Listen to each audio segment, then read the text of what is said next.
अमोल मिटकरींच्या गाडीवर हल्ला करणाऱ्या मनसे कार्यकर्त्याचा हृदयविकाराच्या झटक्याने मृत्यू झालाय। दुपारी झालेल्या राड्यानंतर अस्वस्थ वाटू लागलं आणि त्यानंतर जय मालोकार या मनसे कार्यकर्त्याला रुग्णालयात दाखल करण्यात आलं, मात्र हृदयविकाराच्या झटक्याने त्यांचा मृत्यू झालाय।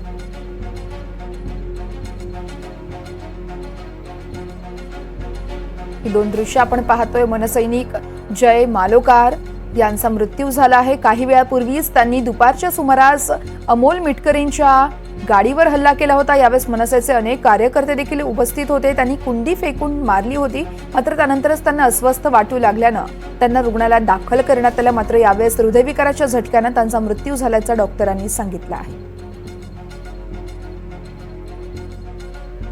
या संदर्भात आमच्या प्रतिनिधींनी अमोल मिटकरी यांच्यासोबत संवाद साधलाय, तो आपण पाहूया।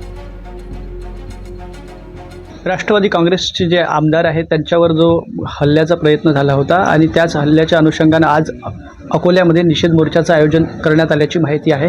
या संदर्भात अधिक बोलण्यासाठी आमदार अमोल मिटकरी आपल्यासोबत आहे। काय परिस्थिती आहे आजची आणि काय आजचं नियोजन आहे? कालचं सर्व प्रकरण महाराष्ट्राच्या पटलावर आहे आणि राष्ट्रवादी काँग्रेस पक्षाने ठरवलं जिल्ह्याच्या की आज संविधानिक पद्धतीने मोर्चा काढायचा, कारण आमची पक्षाची विचारधारा त्या गुंडांसारखी नाही।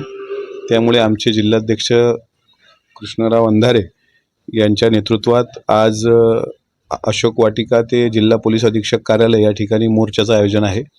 मी त्यांना सर्वांना विनंती केली होती की राहू दे, आपण कार्यकर्त्यांच्या शेवटी भावना असतात, ग्रामीण भागातून मोठ्या प्रमाणात कार्यकर्ते येतील असं कळतंय, साहजिक आहे ना। कोणी टुकार गुंडे येतील आणि आपल्या पक्षाच्या आमदारावर हल्ला करतील तर त्यांच्या भावना तीव्र होणं साहजिक आहे, पण आम्ही कुठलंही गालबोट लागेल, कुठलंही कायदा सुव्यवस्था अडचणीत येईल असं काहीच करणार नाही। शेवटी जिल्हाध्यक्षांनी तो निर्णय घेतला, त्यामुळे मला त्यात काही बोलता येणं योग्य नाही। आज जर पाहिलं तर मनसे कार्यकर्त्यांचा हृदयविकाराचा धक्क्यानं मृत्यू झाला। अकोल्यात शोककळेचं वातावरण आहे आणि त्या दृष्टीनं हा जो आहे तो मोर्चा पण निघतो आहे, तर काय संयुक्ती काय वाटतं? नाही, शेवटी मोर्चा काही मी काढत नाही आहे, मोर्चा माझ्या पक्षाचे सर्व पदाधिकारी काढत आहेत, त्यांच्या पण भावना आहेत।